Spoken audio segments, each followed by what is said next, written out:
ლევან ხაბეიშვილი საჯარო სივრცეში, ტელევიზიასა და სოციალურ ქსელებში ავრცელებდა მოწოდებებს და ძალოვანი სისტემის თანამშრომლებს პირდებოდა ქრთამის მიცემას იმ შემთხვევაში, თუ ხელისუფლების წინააღმდეგ გამართულ აქციებზე შინაგან საქმეთა სამინისტროს განსაკუთრებულ დავალებათა დეპარტამენტის თანამშრომლები უარს იტყოდნენ მათზე დაკისრებული მოვალეობების შესრულებაზე.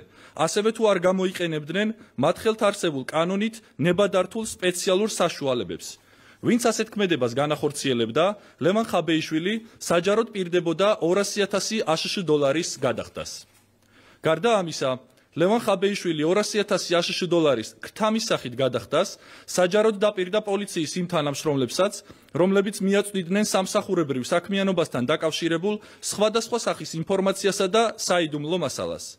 იგი დასახელებულ თანხას ქრთამის სახით დაპირდა განსაკუთრებულ დავალებათა დეპარტამენტის თანამშრომლებს წვრთნასა და ვარჯიშზე უარის თქმის სანაცვლოდაც.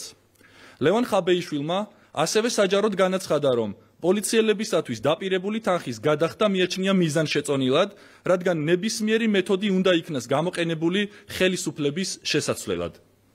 ვინაიდან ხაბეიშვილის მიერ ჩადენილ ქმედებაში, რომელსაც ჰქონდა განგრძობითი სისტემატიური ხასიათი, იკვეთება იმ დანაშაულის ყველა ნიშანი, რომელიც გათვალისწინებულია საქართველოს სისხლის სამართლის კოდექსის 329 მუხლის მეორე ნაწილით, იგი დაკავებული იქნა ჩვენ მიერ ბრალდებული სახით მოსამართლის განჩინების საფუძველზე.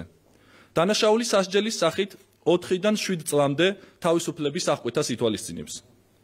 ლევან ხაბეიშვილის დაკავებისას მასთან ერთად იქნა დაკავებული მურთაზ ზოდელავა, რომელსაც ხაბეიშვილმა დაკავებისთანავე მიაწოდა თავისი მობილური ტელეფონი, ზოდელავამ კი აღნიშნული ტელეფონის გადამალვის მიზნით სცადა გაქცევა, რა დროსაც გაუწია ფიზიკური წინააღმდეგობა ანტიკორუფციული სააგენტოს თანამშრომლებს და იძალადა ერთ-ერთ მათგანზე.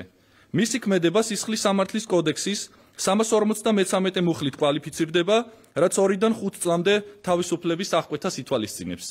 სახელმწიფო უსაფრთხოების სამსახური აქტიურად და პრიორიტეტულად გააგრძელებს ოპერატიულ და სამძებრო საგამოძიებო მოქმედებებს იმ დანაშაულების გამოვლენისა და პრევენციის მიზნით, რომელიც მიმართულია ქართული სახელმწიფოს წინააღმდეგ და ატარებს კორუფციულ ხასიათს.